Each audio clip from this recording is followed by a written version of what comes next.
আমি কিন্তু মাত্র 3000 টাকার চাকরি করতাম। বা আমার বাবার একটা বাইক ছিল, বাইকটা হচ্ছে 18 বাইক, ডায়ান। এত ঝাংড়ি বাইক আমি জন্মেও দেখি নাই।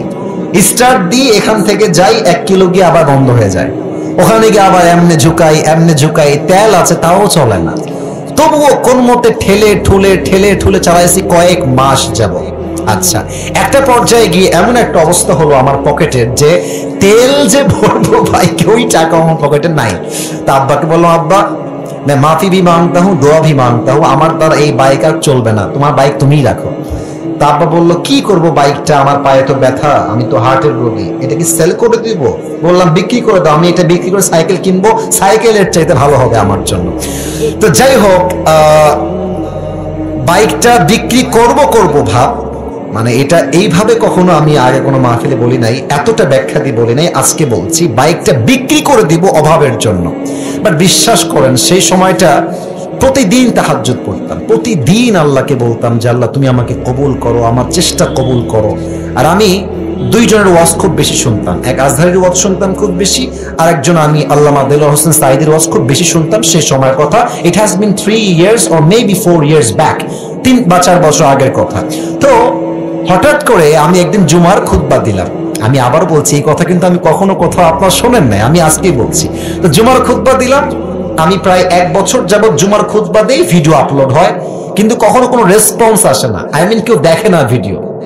এই 10টা-20টা লাইক পড়ে, 2-1জন কমেন্ট করে, মাশাআল্লাহ, আমি তাতেই খুশি, আলহামদুলিল্লাহ, 2-1জন দেখলে আমার জন্য এনাফ বা আমার খুশি কারণ হয়ে যাবে। তো আমার মনে আছে হঠাৎ করে একটা ভিডিও আপলোড হলো আমাকে নিয়ে, মাশাআল্লাহ, ভিডিওর টপিক খুব ভালো ছিল, লাখ লাখ রিচ হয়ে গেল, একদিনেই মনে করেন যে 10-20 লাখ মানুষ দেখে ফেললো সেই ওয়াজটা।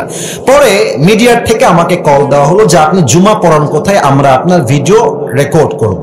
তো অনেক বড় একটা মিডিয়া আমাকে বললো যে আপনার ভিডিও একটা আপলোড দিব, আপনি ইনশাআল্লাহ অনেক দূর যাবেন, আপনার জন্য অনেক বেশি কাজ আসবে, আপনি কাজ করতে পারবেন আপনার দাওয়াতি ফিল্ডে। তো একটা মাহফিল করলাম, মাহফিলটা ছিল পাবনায়। মাহফিল ছিল কোথায়? পাবনায়। তো পাবনায় গেলাম, আমি হলাম 3 নাম্বার বক্তা, দ্বিতীয় বক্তা না, 3 নাম্বার।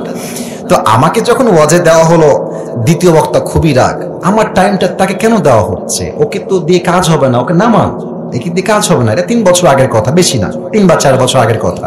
তো আমি ওয়াজ শুরু করলাম, কি বলবো, নিজের কথা বলছি না বা এটা আল্লাহর রহমত বলছি বলতে পারেন, আমি আধা ঘন্টা ওয়াজ করেছি, প্রত্যেকটা যুবক, আমি নেমে গেছি ওরা উঠে গেছে, মানে এই হুজুরকে আমরা ছাড়বো না, নেমে গেলাম, সেটা আপলোড হলো ইউটিউবে। হঠাৎ করে একদিন আমার বাসা ছিল রাজশাহীতে, রাজশাহীর আমাদের মেইন শহরের বাসা, আমার আব্বা জুমার খতিব এবং আমার আব্বা একটা মাদ্রাসার প্রিন্সিপাল।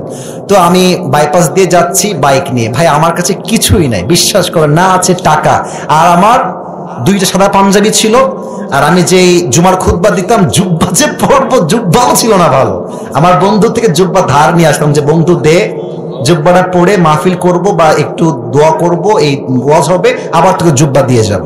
তো আমি এই অবস্থায় মাহফিলের জন্য বা রাস্তা দিয়ে হাঁটতেছি, তো হঠাৎ করে আমার কাছে একটা কল আসলো, বললো আপনি কি আবরারুল হক আসিফ বলছেন? এটা অনেক আগের কথা, আমার ক্যারিয়ার কিন্তু শুরু হয় না। বললাম জি ভাইয়া, আমি আবরারুল হক আসিফ বলছি, আপনি কে? তো বললো যে আমি অমুক জেলার থেকে বলছি, আপনার একটা মাহফিলের ডেট লাগবে। শুনে কলিজায় এত শান্তি লাগলো যে আলহামদুলিল্লাহ, আল্লাহ হয়তো আমার রাস্তা খুলতেছে, এই তো রাস্তা আমার খুলে যাচ্ছে। তা আমি একটু ভাব নিলাম, আমার কিন্তু ডেট মেট কিছুই নাই।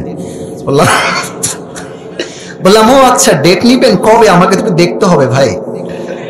তো বলছে যে ভাই ডেটটা আমরা 2 মাস পরে নিব, যদি আপনি ডেট দেন তাহলে আমরা। ও তো ভাবছে মাশাআল্লাহ, মিলিয়ন ভিউ, এ তো অনেক বড় বক্তা হবে রে ভাই।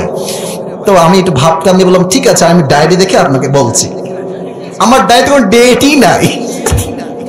তো যাই হোক, পরে সে বললো যে ভাই ডেট কি আছে, ডেট কি হবে? আমি নিজেই, আমার তো ডেট লাগবে রে ভাই। আমি কল দিয়ে বললাম ভাই হ্যাঁ অমুক তারিখের ডেট হতে পারে, আপনি কি ডেটটা নিবেন? তো বলছে অবশ্যই নিব। তো বলছে যে ভাই আপনার হাদিয়া কত? আমি তো জীবনে হাদিয়াই নিই না, হাদিয়া কত বলবো। এখন বলছি যে ভাইয়া হাদিয়া আসলে বলা যাবে না, আপনি বলেন যে আপনি আমাকে কত দিবেন। তো আমার বেতন কিন্তু ভাই মাত্র 3000 টাকা, এবং 3000 টাকা এত কম আমার জন্য, বাইকের তেল ভরতে আমার 3000 টাকা শেষ হয়ে যায়, খাবো কি আর পরবো কি। তো আমার ভাই বলছে যে আপনি একটু বললে আমার জন্য খুব ভালো হয়। তো আমি বললাম যে আপনাদের গত বছরে কে আসছিল? বলছে আমাকে একজন বক্তা আসলো। কয় টাকা দিয়েছেন? বলছে 20,000 টাকা দিয়েছি। 20? মনে বলছি 20,000 টাকা? আর ওকে বলছি ভাই এটা কোনো টাকা হইল? আচ্ছা যাই হোক, অনেক কথাবার্তা বলে সে বললো ঠিক আছে আপনাকে আমরা 25,000 টাকা দিব, গাড়ি ভাড়া সবকিছু মিলিয়ে, খাওয়া দাওয়া মিলিয়ে, থাকা সহ 25,000 টাকা আমি আপনাকে দিব। তো বললাম দিব বললেই তো হবে না ভাইজান, আপনাকে তাকে অ্যাডভান্স করতে হবে, না আমি প্রোগ্রামটা কনফার্ম মনে করব কেমন করে। তো বলছে ঠিক আছে ভাই আপনি আপনার নাম্বারটা আমাকে দেন, আমি আপনাকে 5,000 টাকা অ্যাডভান্স করছি। আমি বললাম ইয়ার ইয়ে তো মেরি রাস্তা খুল গিয়া মাশাআল্লাহ। তো বলছে ঠিক আছে আমি আপনাকে দিচ্ছি, নাম্বারটা আমাকে পাঠান। তো নাম্বার দিলাম, 3 দিন কোনো খবর নাই। মনটা আবার খারাপ, জানলাম ডেটটা কি তাহলে পাবোই না। তো 3 দিন পরে আবার আমার ভাই কল দিয়ে বলছে প্রিয় ভাই আপনাকে তো আমি টাকা দিব, বাট আমি টাকা তুলতে পারি নাই এলাকার থেকে, তাই টাকাটা দিতে পারি নাই। তো মাশাআল্লাহ সবাই আমাকে টাকা দিয়ে দিয়েছে, আপনার নাম্বারে আমি এখনই টাকা পাঠাচ্ছি। তো আমাকে ওই প্রথম মাহফিলের জন্য 5,000 টাকা অ্যাডভান্স দেওয়া হয় এবং 5,000 টাকায় আমি আমার আব্বা আম্মাকে দিয়ে দিয়েছি। যাও তোমরা নাও। বিশ্বাস করেন ওই যে আমার জার্নি শুরু হলো, আল্লাহু আকবার, কি বলবো। এখন এমন একটা দিন নাই যেই দিন শত শত কল আসে না। আসিফ হুজুরকে লাগবে আপনাদের কি, আমাকে বলে 3 লাখ নিবেন, 2 লাখ নিবেন, 1.5 লাখ নিবেন, কত খালি বলেন না আপনাকে আমরা চাই। আপনি বলবেন হুজুর আপনি এত লম্বা স্টোরি কেন বললেন? 1 ঈমান, 2 হচ্ছে তাকওয়া। এই 2টা থাকলে বান্দার সফলতাকে আটকায় রাখতে পারে না, ঠিক কি না বলে?